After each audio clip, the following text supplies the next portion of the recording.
To Collins ratil muketo gi en ratil modhi pogore higa ka higa koso ka ng'ato osedonjo moyud kata ka en less needy kata en vulnerable to ni koro en ratil ma osiko nikech samoro gik moko timore piny ka Nyasaye mong'eyo ng'ato janyuol ne nyalo lal janyuol ne nyalo tho ng'ato nyalo we ng'ato nyalo bedo ni ng'ama ne chulo ne fees onge koro dwaro mare dhi ka pogore higa ka higa en gima biro ng'eyo ratil no higa ka higa kosen kaka isesoe no moseketi ni maendire kama iyude pesa nino mane kama idong'i.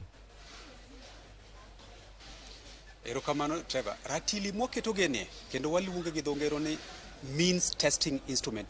Pak waluonge ni dynamic scientific means testing instrument.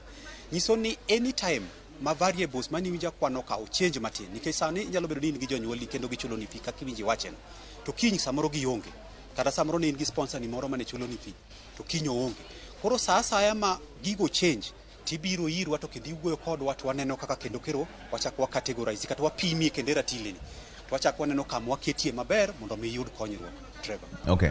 Ayudo penjo moko ka indika 2 3 6 9 Fabian